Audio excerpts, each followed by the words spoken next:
కేసీఆర్ గారికి నీళ్ల పట్ల చిత్తశుద్ధి ఉండదా? నోట్తో నవ్వరు, ఇంకా దేంతో నవ్వుతారు ఎవరు నీ మాట చెప్తే. బుద్ధి జ్ఞానం ఉండాలండి. కేసీఆర్ గారికి నీళ్ల పట్ల చిత్తశుద్ధి ఉండదా? కేసీఆర్ గారికి నీళ్ల పట్ల చిత్తశుద్ధి లేకపోతే తెలంగాణకి ఇట్లా అవుతుందా?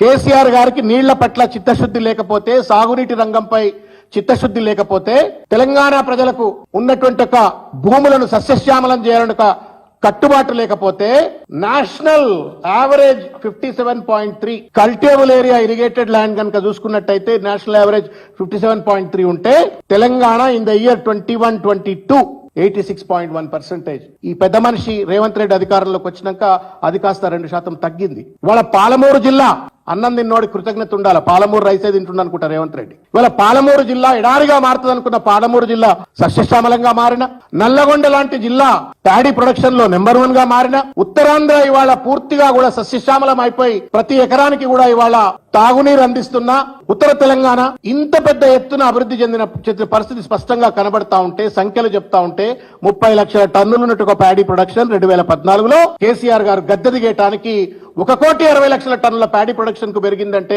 బుద్ధి ఉండాలా రేవంత్ రెడ్డి గారు. కేసీఆర్ గారికి నీళ్ల పట్ల చిత్తశుద్ధి లేదు, ప్రాజెక్టుల పట్ల చిత్తశుద్ధి లేదు, అసలు నీళ్లకే రంగానికి ఏం చేసిండు అని చెప్పని మాట్లాడటానికి. అన్నం తింటున్నారా, గడ్డి తింటున్నారా? ఒకసారి మానవత్వంతో, విజ్ఞతతో, విచక్షణతో మాట్లాడని చెప్పని నేను కోరుకుంటా ఉన్నాను.